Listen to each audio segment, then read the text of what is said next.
third method of reproduction, transduction.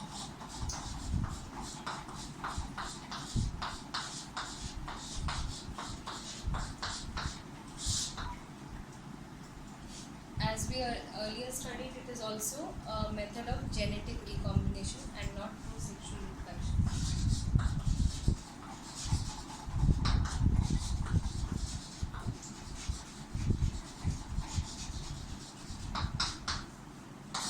Or exchange of genetic material.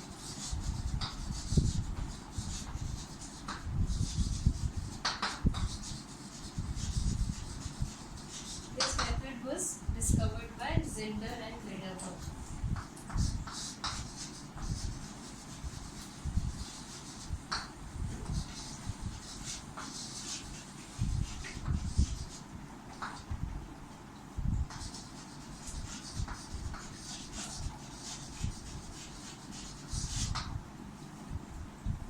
In this method, there is no direct contact between the two bacteria in which the exchange of genetic material is taking place. So it is different from conjugation.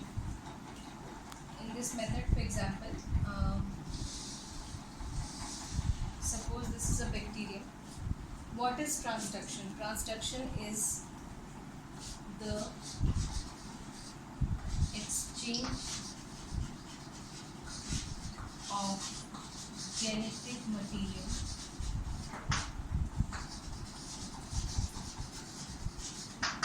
from one bacterium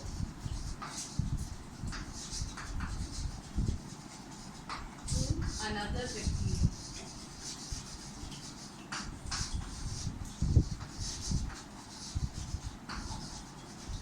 Through a bacteriophage.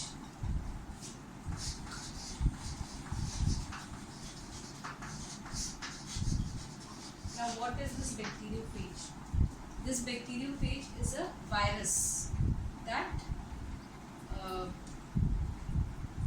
infects bacteria. What is a bacteriophage? A bacteriophage is a virus that infects a bacterium. So, while infecting one bacterium and then moving to another bacterium, it exchanges the genetic material between the two. So, that's why there is no direct contact between the two bacteria where transduction is taking place.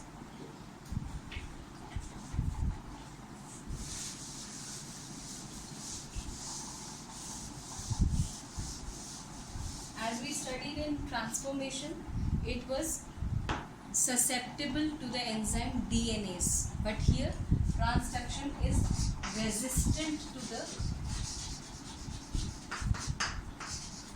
DNase activity.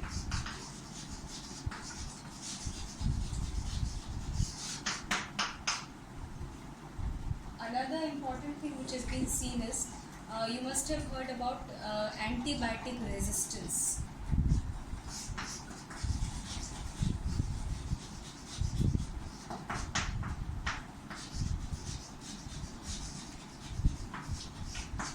So transduction is used as a tool by molecular biologists.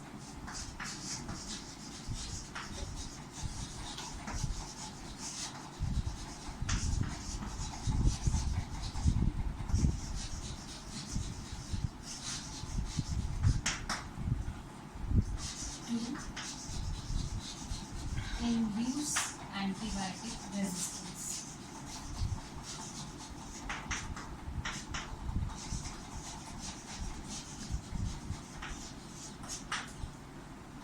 Now, how the process actually takes place?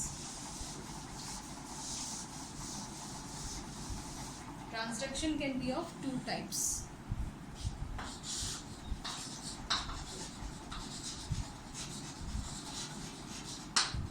Generalized and specialized.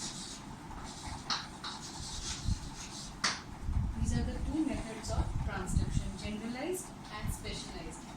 For this, we have to know the types of bacteriophages which are involved in these two types of transduction. The types of bacteriophages are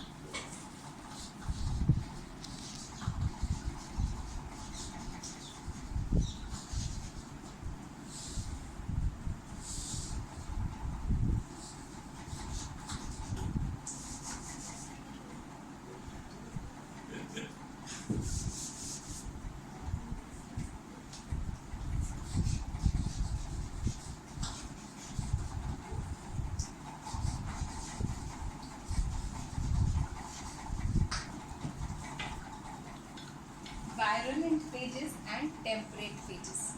So virulent phages are those where lytic cycle is involved, or lytic pathway is involved, and temperate phages are those where the lysogenic pathway is involved. So what is the typical structure of a bacteriophage? You might have studied about it earlier.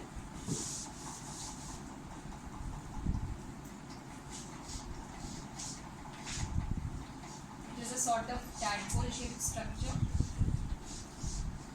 with a head and a tail and a neck portion, and inside, as you all know, that a virus consists of two parts. Either a DNA or an RNA is present in the form of nucleic acid, and it has a protein coat.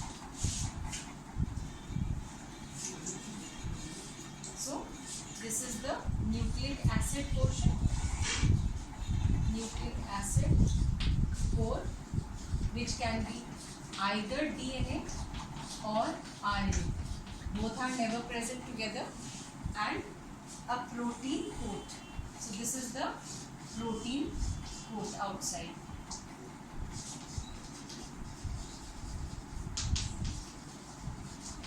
So the virulent phages and the temperate phages. Examples of virulent and temperate phages are, these are, for example, lambda phages, and temperate phages are, for example, T4 phages. Okay. So what the virulent phage does is, it undergoes a lytic pathway. Lytic means a lysis occurs. So what happens is, these bacteriophages are those viruses which infect bacteria. So when they infect bacteria, they undergo the lytic pathway. That is, they use the host cell, the bacterial cell machinery, multiply, and ultimately end in the lysis of the bacterial cell, the breakup of the bacterial cell.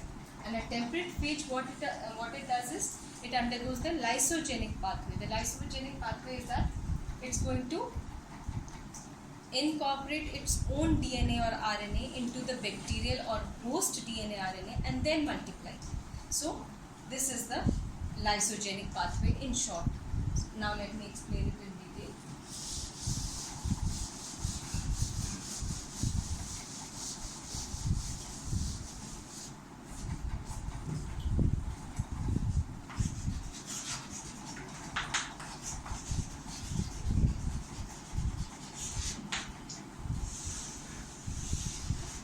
This is a bacterial cell.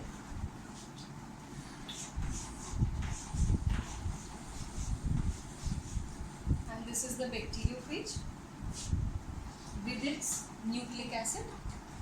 And this is the bacterial DNA or RNA. So, first of all, there will be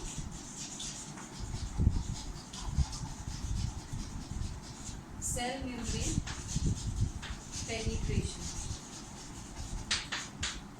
Then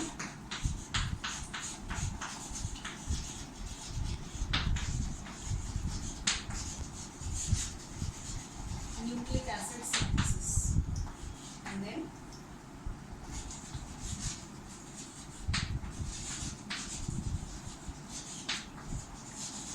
lysis of host cell.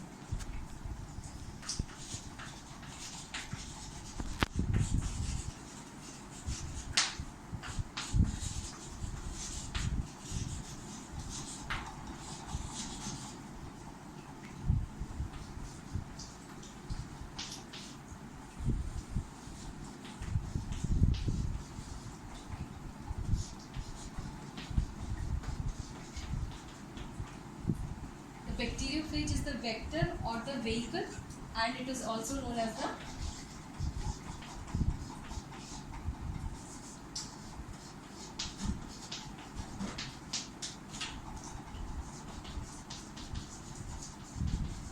transducing element or factor, and the bacterial cell is the host cell. So the DNA or RNA of the bacteriophage will be penetrating into the host cell. Here it will use this host cell machinery for all its transcription, translation and all the replication process. After that, it's going to produce multiple copies of itself, producing multiple copies of its nucleic acid, and then they will be packaged. So first of all the nucleic acid copies will be formed, and then the protein coats will be formed, and then they'll assemble, and after assembling, this host cell will lyse or it will rupture and it will release many bacteriophages. So this is the virulent bacteriophage, and it undergoes the lytic pathway, and by this method it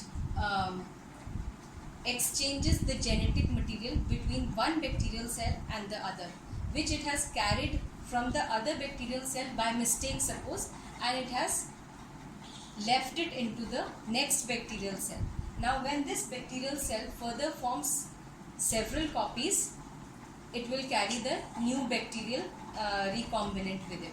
But again, this is not exactly a case of true reproduction.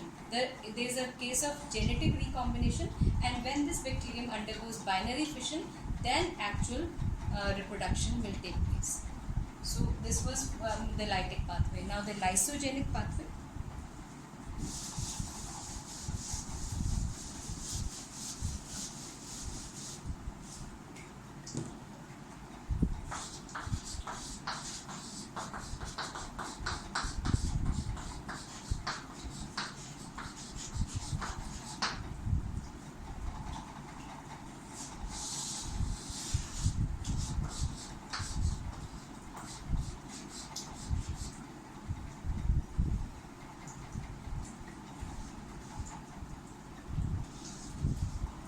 Again here, the bacteriophage with its nucleic acid and the bacterial cell or host cell with its DNA.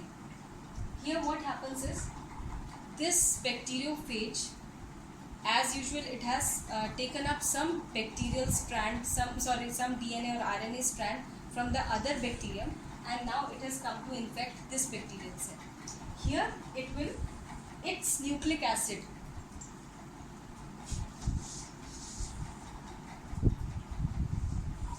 will integrate with the host bacterial DNA, and now it will use this bacterial plus its own viral DNA or RNA, and either DNA, whatever nucleic acid it has, it's going to integrate with the host bacterial DNA, and it's going to use this bacterial machinery for its replication, and in this process it's going to produce a new set of a genome, and this will produce several multiple copies, and again it's going to assemble and form new bacteriophages along with this new component, and then in the process it has left a new recombination in the host DNA, and then it's going to infect another.